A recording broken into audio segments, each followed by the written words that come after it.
US. Israel Iran യുദ്ധം ആരംഭിച്ചിട്ട് ഇന്ന് 59ാമത്തെ ദിവസമാണ്. യുഎസുമായുള്ള നയതന്ത്ര ചർച്ചകൾ സ്തംഭിച്ചിരിക്കുന്നതിനാൽ പ്രസിഡന്റ് പുടിനുമായുള്ള ചർച്ചകൾക്കായി ഇറാന്റെ വിദേശകാര്യമന്ത്രി അബ്ബാസ് അറാഗ്ചി റഷ്യയിലെത്തിയിരിക്കുകയാണ്. ഇറാനിയൻ ജനതയുടെ ചെറുത്തുനിൽപ്പിനെ അദ്ദേഹം പ്രശംസിക്കുന്നു.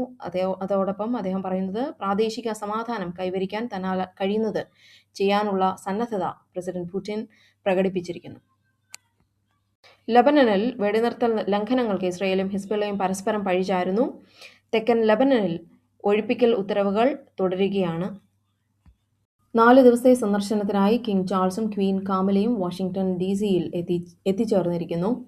വൈറ്റ് ഹൌസ് കറസ്പോണ്ടൻസ് ഡിന്നറിൽ നടന്ന വെടിവെപ്പിനെ തുടർന്ന് സംശയിക്കപ്പെട്ടിരിക്കുന്ന കോൾ തോമസ് അലൻ എന്ന വ്യക്തിയെ കോടതിയിൽ ഇന്ന് ഹാജരാക്കും.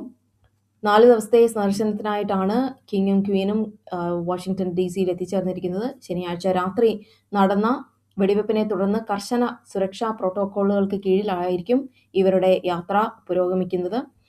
കിങ് യുഎസിൽ വളരെ സേഫ് ആയിരിക്കും എന്നാണ് പ്രസിഡന്റ് ട്രംപ് പൊതുജനങ്ങൾക്ക് ഉറപ്പ് നൽകിയിരിക്കുന്നത്.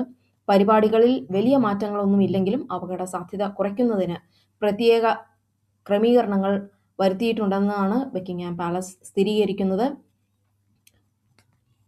യുക്രൈൻ യുദ്ധത്തിൽ കൊല്ലപ്പെട്ട ഉത്തര കൊറിയൻ സൈനികർക്കുള്ള സ്മാരകം കിം ജോങ് ഉൻ തുറന്നു. 2026 ഏപ്രിൽ 26 ഞായറാഴ്ച പ്യോങ്യാങ്ങിൽ ഓവർസീസ് മിലിറ്ററി ഓപ്പറേഷനുകളിൽ memorial museum of combat feats ഉത്തര കൊറിയൻ നേതാവായ കിം ജോങ് ഉൻ ഔദ്യോഗികമായി ഉദ്ഘാടനം ചെയ്തു.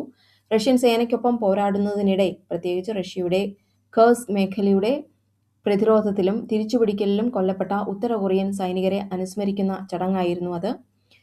2024 അവസാനത്തിൽ യുക്രൈൻ അധിനിവേശത്തിന്റെ സ്ഥലമായിരുന്ന കേഴ്സ്ക് അതിർത്തി മേഖലയുടെ വിമോചനത്തിന്റെ 1ാം വാർഷികത്തോടനുബന്ധിച്ചായിരുന്നു ഈ ഒരു ചടങ്ങ്.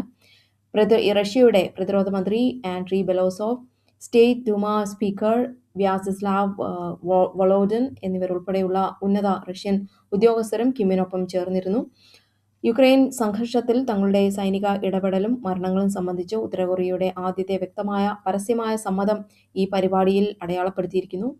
കിം ദുഃഖിതരായ കുടുംബാംഗങ്ങളെ ആശ്വസിപ്പിക്കുകയും രക്തസാക്ഷികൾ എന്ന് സംസ്ഥാന മാധ്യമങ്ങൾ വിശേഷിപ്പിച്ച വീരമൃത്യു വരിച്ചവരുടെ ഛായാചിത്രങ്ങൾക്ക് സമീപം സ്ഥാപിക്കാൻ ഹീറോ പദവികളും മെഡലുകളും സമ്മാനിക്കുകയും ചെയ്തു.